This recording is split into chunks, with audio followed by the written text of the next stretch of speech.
तो आज हम लोग पढ़ने जा रहे हैं स्ट्रेट लाइन की equation. Equation of straight line in 3D।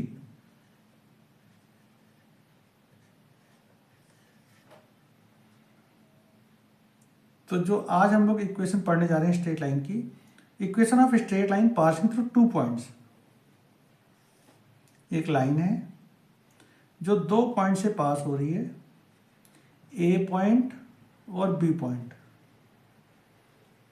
इस लाइन की वेक्टर फॉर्म में इक्वेशन निकाली थी इन 3D। तो जिस लाइन की भी इक्वेशन निकालनी होती है उसके ऊपर एक वेरिएबल पॉइंट लेते हैं, इसको P से रिप्रेजेंट कर दिया। तो एक पॉइंट के रिस्पेक्ट में इसकी पोजीशन, दूसरे पॉइंट की पोजीशन और तीसरे पॉइंट की पोजीशन को देखते हैं। तो इसका पोजीशन वेक्टर ले लिया small a vector, B point का position vector small b vector और P पॉइंट का वेरिएबल पॉइंट इसको r वेक्टर से रिप्रेजेंट करते हैं। तो अब आप देख रहे हैं कि एक वेक्टर हो गया AP, इसी डायरेक्शन में हो गया, और दूसरा वेक्टर हो गया हमारे पास AB। AP वेक्टर और AB वेक्टर दोनों क्या हो गए, सेम डायरेक्शन में है, तो इसको पैरेलल बोल सकते हैं। AP vector and AB vector are parallel to each other. अब वेक्टर की वीडियो में आप देख सकते हैं कि इसको डायरेक्ट कैसे लिखते हैं।